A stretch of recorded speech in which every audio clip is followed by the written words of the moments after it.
داتا اس شے کا ہو جو محدود ہو. رب العالمین کی کوئی شان محدود نہیں. جب محدود نہیں تو کما حق ہو احاطہ کر کے حضور بھی نہیں دیکھ سکتے. یہ عقیدہ ہے. لیکن یہ بار بار بات ہم کرتے نہیں کیونکہ ساری دنیا جانتی جو ہے. لیکن ابھی میں اس لیے کر دیتا ہوں کہ لوگ بعد میں کہتے ہیں آپ نے یہ کی نہیں تھی فلان جگہ, اس کا مطلب آپ کا عقیدہ ہے, اس لیے ہم کر دیتے. خبردار کوئی نہ سمجھے کہ ہم حضور کو عالم الغیب ذاتی مانتے ہیں. نہ, جتنا حضور کو علم ہے وہ رب کے دیے سے. بے شک بے شک بے شک. برائی تو نہیں. اہل سنت و جماعت المعروف بالعلم 14 صدیوں کا یہی عقیدہ رکھے ہیں. بے شک بے شک. حضور علیہ الصلوۃ والسلام کو کوئی اللہ کا جز نہیں قرار دیتا. حضور علیہ الصلوۃ والسلام کو کوئی نعوذ باللہ اللہ سے بڑھانا, استغفر اللہ العظیم, کیسے کفر بک لیتے کو سمجھ نہیں آتی. کہاں رب العالمین, کہاں خالق, کہاں مخلوق, کہاں پیدا کرنے والا اور کہاں پیدا ہونے والا. یہ بات ہے جو بات جو شان ہے وہ یہ ہے, رب نے کہا میرے محبوب کو خدا نہیں کہنا. بس یہ خدا نہیں ہے پر جدا بھی نہیں ہے نا.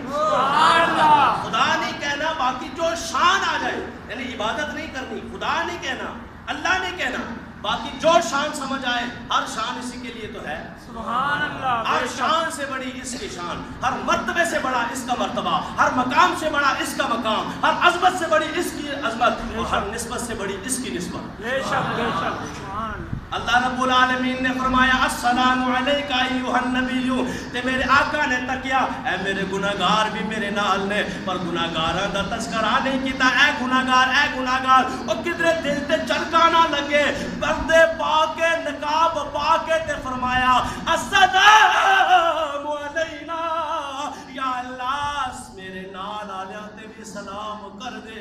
سبحان اللہ. اچھا باری آئی نبیوں کی, باری آئی ولیوں کی, مہر علی شاہ کی, باری آئی داتا علی حجویری کی, باری آئی خواجہ غریب نواز کی, باری آئی بری امام سرکار کی, باری آئی محمود بادشاہ کی, باری آئی خواجہ غریب نواز کی, باری آئی گنگور شریف زندہ پیر کی. جب ان ولیوں کی باری آئی مولانا ضیاء الدین مدنی رحمۃ اللہ تعالیٰ علیہ کی, باری آئی محمد شاہ بیروی رحمۃ اللہ تعالیٰ علیہ کی, باری آئی پیر جماعت علی شاہ پیرا پرچونڈی شریف کی, اور ان سب کی جب باریاں آئی رب العالمین نے باقاعدہ تذکرہ نام لے کے کیا. اللہ رب العالمین کے محبوب نے نام لے کے تذکرہ کیا. وعلی عباد اللہ الصالحین, کہا یا اللہ تیرے نیک بندوں پر, یعنی مہر علی خواجہ غریب نواز داتا, تیرے نیک بندوں پر, امام احمد رضا خان کا تیرے نیک بندوں پر بھی سلام ہو. لیکن میری اور آپ کی گناہگاروں کی باری آئی, نام نہیں لیا, گناہگاروں پہ نہیں, دامن میں چھپا کے فرمایا السلام علینا, میں انہاں نو رسوا نہیں ہون دینا, انہاں تے بھی سلام کر. آئے یا اللہ انہاں تے بھی سلام کی نازل فرما. اے جنہاں دا میں بالکل پردہ اج کٹیا ہے, اج کٹیا اللہ دے رسول کٹ کے نہ پردہ فرمایا یا اللہ مجھ پہ نہیں, السلام علینا, ہم پر بھی سلام. سبحان اللہ. سبحان اللہ. بے شک. اللہ اکبر. دیکھو کیسے دامن میں چھپا ہے. رب کعبہ کی قسم, ارے آج دنیا میں جو میرا عیب کسی پر نہیں کھلنے دیتے, کب وہ چاہے کہ محشر میں میری رسوائی. سبحان اللہ. جس طرح آج حضور نے پردے کٹے نا, معراج کی رات کٹ کے دے ایج کر کے نہ پلہ سٹ کے دے کہنے لگے یا اللہ بڑے سارے گناہگار نے چھوٹے سارے ایج میرے پلوں دے دے, کہ یا اللہ میرے دامن رحمت دے دے, مراد کی دامن رحمت دے دے, تو میرا رحمت للعالمین آنا تے سارے تلے آئے ہوئے ہیں نا, یا اللہ مہربانی کرو السلام علینا. دسو جے تو حضور آکھیا اسے سارے تے سلام کی رب نہ بھیجی اسی. سبحان اللہ. سبحان اللہ. میں آکھیا رب گناہگاراں تے سلام کیا کردا ہے تے تو اللہ دے نبی تے بھی نہیں کردا یار, کوئی تے انصاف ہونا چاہیے. تو سلام کیا. یہاں ایک مسئلہ اور بھی ہے. ایک بندہ کہنے لگا جناب جب حضور نماز پڑھتے تھے تو یہ سلام کرتے تھے, ہم نے کہا بالکل کرتے تھے, لیکن تھوڑا صیغہ مختلف تھا. یا ہم کہتے ہیں نا السلام علیکہ, تو وہ فرماتے تھے السلام علیہ. سبحان اللہ. بے شک. اے نبی تیرے تے سلام ہو گئے, یعنی اپنے اوپر مجھ پہ سلام ہو. سبحان اللہ. سلام مجھ پہ ہو. تو جب آگے پڑھتے تھے اللہم صلی علی محمد وعلی آل محمد کما صلیت علی ابراہیم, تو کہا جی یہ درود بھی تو پڑھتے تھے. بالکل پڑھتے تھے. تو کیسے پڑھتے تھے؟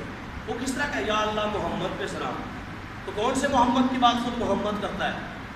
ہم نے کہا بات یہ ہے کہ حضور کی حیثیت نماز میں جب نماز پڑھتے تھے ویسے بھی دو قسم کی حیثیت ہے. ایک ہے حضور نبی ہونے کے اعتبار سے, ایک ہے حضور محمد ابن عبداللہ ہونے کے اعتبار سے.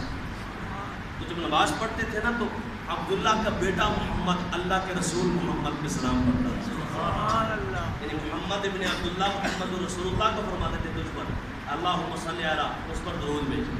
تو یہ بات ہے.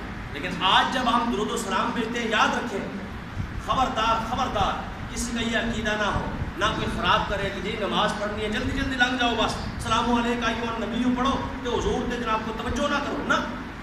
جب بھی سلام کرے السلام علیکم ایھا النبی تو علماء سارے کہتے ہیں میں نے آپ کو حوالہ جات دے دیے وہ کہتے ہیں جو ہی کہو نا السلام علیکم ایھا النبی نبی تیرے سامنے ہونا چاہیے. بے شک متوجہ.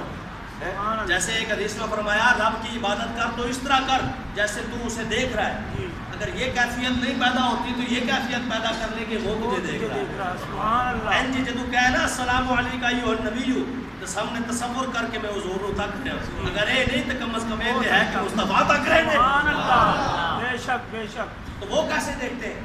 رب دیکھتا ہے اپنی ذاتی طور پر. اس کو دیکھنے کے لیے کسی نے کچھ دیا نہیں اور نہ ہی وہ آنکھ کا محتاج ہے. دیکھنے کے لیے رب بغیر آنکھ سے دیکھتا ہے اور حضور آنکھ سے دیکھتے ہیں. اور حضور علیہ السلام محتاج ہے اللہ کے. بولیں کس کے محتاج ہے؟ اللہ کے محتاج ہے. اللہ دیکھنے میں کسی سے دیکھنے کے لیے کوئی قوت لیتا نہیں جبکہ رسول اللہ صلی اللہ علیہ وآلہ وسلم اب بھی مجھے اور آپ کو ملاحظہ کر رہے ہیں. لوگ کہتے ہیں حاضر ناظر کا کیا معنی ہے؟ میں نے کہا حاضر کا معنی ہے علم کی روشنی میں حاضری. نہ یہ کہ حضور جسم کے ساتھ یہاں ہے. جسم کے ساتھ کہاں ہے؟ مدینہ منورہ میں. لیکن یہاں آ سکتے ہیں تو اس پر جواب یہ ہے کہ بالکل آ سکتے ہیں. جی بے شک بے شک. کیوں نہیں آ سکتے؟ تیرا ابا شیطان ہر جگہ جا سکتا ہے تو مصطفیٰ کریم تو پھر مصطفیٰ نے نا. اللہ نے بولا نہیں وہ تو وفات پا گئے نا شیطان وفات نہیں پا گیا. میں کہا ضروری تو نہیں وفات پا جانا. میں نے کہا قرآن حدیث کے دلائل دوں تو بڑے موجود ہیں. یعنی ایک دلیل ہے قرآن پاک میں اللہ کہتا ہے وما لکم وما کان لکم ان تؤذوا رسول اللہ. رسول اللہ کو بعد وفات تکلیف نہ دو. وفات کے بعد تکلیف اسے ہوتی ہے نا جو زندہ ہوتا ہے. بعد وفات رسول اللہ کو تکلیف نہ دو. نمبر ایک اور بھی بات ہے اگر شہید زندہ ہے تو وہ تو امام الشہداء ہے. سبحان اللہ. بے شک. تو وہ زندہ ہے. وفات حضور پر فوتگی جس کو لفظ آپ بولتے ہیں نا فوت حضور علیہ السلام پر لمحے کے لیے ایک لمحے کے لیے فوتگی آئی ہے. حضور علیہ السلام ایک لمحے کے لیے دنیا سے رحلت فرمائی. یعنی کہ جسے آپ کہتے ہیں نا علامہ جلال الدین سیوطی نے اس کی تشریح کی ہے کہ موت کیا ہے؟ موت ہے روح کا جسم سے نکل جانا. زندگی ہے روح کا جسم میں ڈال جانا. جب ماں کے پیٹ میں تھے 4 مہینے تک لوتھڑا تھا جسم کا بالکل بت سا بنا ہوا تھا کچھ بھی نہیں تھا حرکت نہیں تھی. 4 مہینے بعد وہی روح ڈالی تو کہا جی زندہ ہو گیا. اور جتنا رب نے چاہا آپ دنیا میں رہے اور وہی روح نکالی تو کہا مردہ ہو گیا. حالانکہ وہ روح اسی طرح زندہ ہے پہلے سے ابھی تک قیامت تک. وہ دیکھ بھی رہی ہے وہ سن بھی رہی ہے وہ چل بھی رہی ہے وہ بول بھی رہی ہے وہ سارا کچھ کر رہی ہے. روح نہیں مری. مرنا کس چیز کا نام ہے؟ مرنا ہے روح کا جدا ہونا. بات سمجھ آ رہے؟ یہ مرنا نہیں ہے کہ پکے پکے فراج کی روح نکال بھی کوئی نہیں سن رہے. نہ ایسی بات نہیں ہے. روح کا نکل جانا موت ہے. روح جو ہی نکلی کہا جی مر گیا. تو میں کیا مر گیا تو ابھی جب لے کے جا رہے ہیں تو اس حدیث کا کیا بنے گا کہ حضور فرماتے ہیں کہ جو آپ لے کے جا رہے ہوتے ہیں تو اگر نیک روح ہے تو وہ کہتی ہے مجھے جلدی لے چل. میں کہ جلدی لے چل کون کہتا ہے جی زندہ ہی نہیں تھے. اس وقت موت کی ڈیفینیشن سمجھنی پڑے گی کہ موت ہے کیا. آپ نے سمجھا موت یہ ہے کہ بس فنا ختم ہوگا. نہ اقبال آپ سے اچھا ہے. علامہ اقبال نے کیا کہا تھا کہ مرنے والے مرتے ہیں لیکن فنا ہوتے نہیں. یہ حقیقت میں ہم کبھی ہم سے جدا ہوتے نہیں.